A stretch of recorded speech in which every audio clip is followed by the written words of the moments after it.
So hi everybody, I'm Julia, co-founder and CEO of Zana. We'll see a little bit of overlap here with our first speech, but I'll try to differentiate. So Zana is an artificial intelligence system that helps you to get and stay healthy. People today have become more aware of their health and need to be better informed. 1 in 2 adults in Europe seek in internet for health-related information. In the US, this amounts to 72%. And you want it or not, it starts from a search engine, and these health searches in the engines are increasing year by year. However, the majority still remain dissatisfied with the helpfulness of information, the point was made also before, or are hitting a paywall.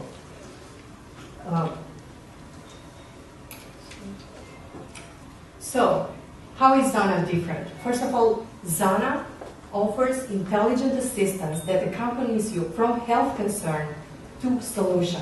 It doesn't leave you on the crossroad. So imagine John again, this time not having a headache, maybe some health concerns that may be linked to a sexually transmitted disease. And this is the target population. They don't go to the doctor directly, they don't even ask for a roommate. So using a simple checker or even doing this at Zana, he might know that there is a high link to chlamydia and gonorrhea. But with Zana, he can have his questions answered. What happens if it doesn't get treated? There could be scarring and lifelong sequences. Or what is the nearest health clinic near him? And even furthermore, he can order a test kit for convenient testing at home and get results back at home. Then he rings the bell to go to the doctor. So Zana, at the core, has an artificial intelligence system that, first of all, helps with his AI to understand natural language communication, to understand the health concerns, and really control and learn the dialogue policy for a two-way communication. It also understands context in order to make matching of very smart recommendation of in-network services, which are services offered by partners, or recommendations to innovative and high-quality personal health products, which, and here comes the nice thing, they're ready for purchase in our platform. And we call it Zana Marketplace.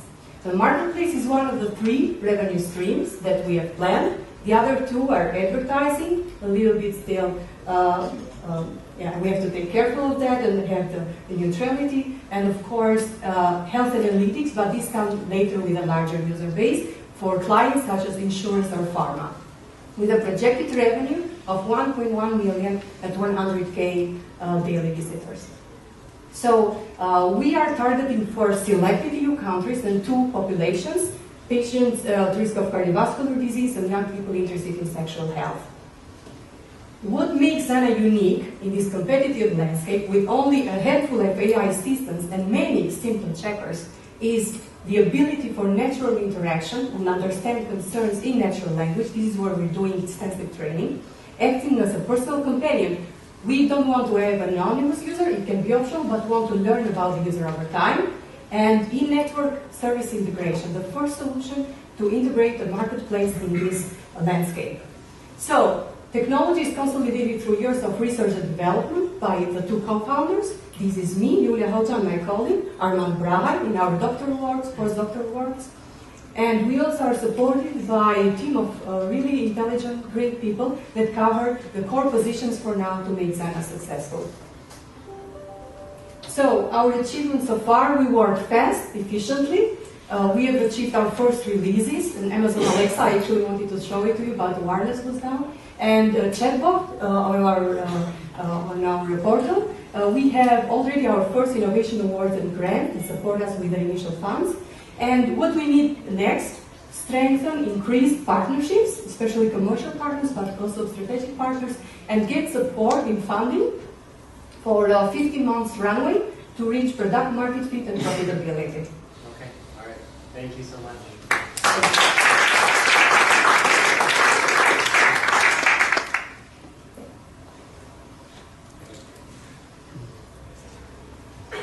Yeah.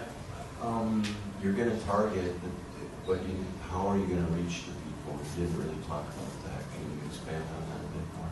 Sure. So on purpose, we chose the first two groups, the patients at risk of cardiovascular disease, and we're working with two of the major health clinics in Germany, so that we can have a reachability to the patients. And then the other is our young people interested in sexual health.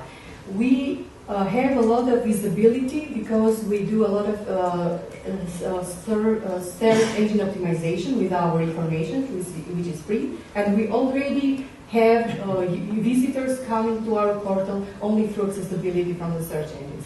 However, we are exploring partnerships, for example, with institutions like Pro Familia in Germany, in order to have reachability to this target population.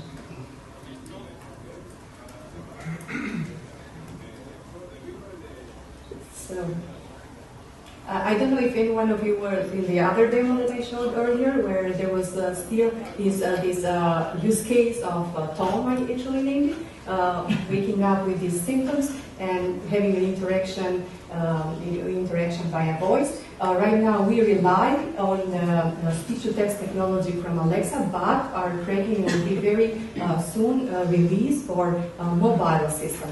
Not relying on third parties where we don't know where the data may land up, and this will be, we're working on this, will be released very soon. To gain the customers will cost you something. What's the budget that you have for your user acquisition costs, and what do you plan that you will make in revenues with these customers? How's the relationship there? Yeah, so this is B2C, and of course it will involve a lot of marketing and advertising. We're planning 10% actually of the advertising from the budget.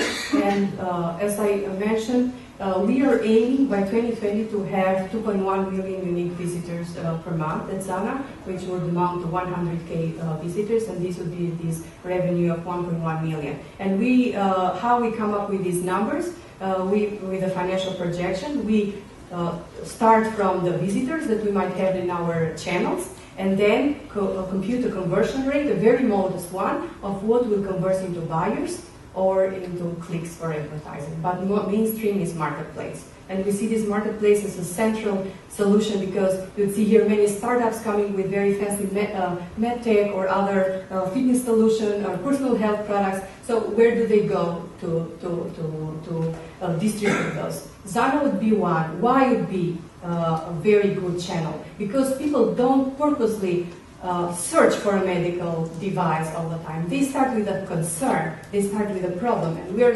actually able to understand that concern via communication and basically narrow down this funnel to what would be the better recommendation of a product or of a service to the user. We also have services with one of the largest network of doctors in Switzerland, in Ticino. Yeah.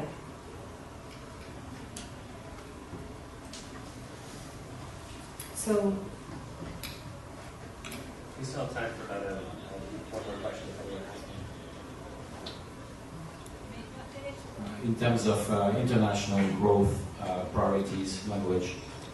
Yeah, very good question. So right now in this step we're primarily doing English. There's a lot of training in the NLP, so in the natural language understanding part.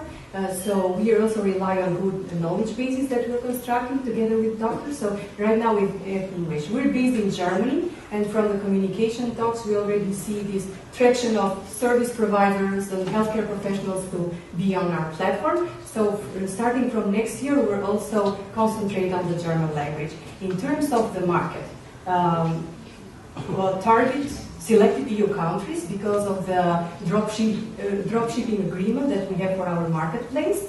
We were able actually to already sign negotiations with a number of commercial partners. Our marketplace will be releasing in a couple of weeks.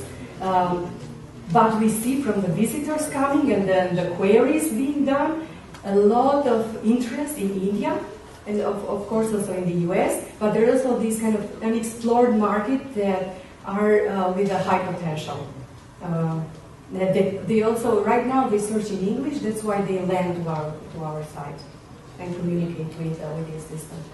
Or also some African countries, these are very interesting markets. But right now, Europe, because of the infrastructure to send products and English language. Thank you so much.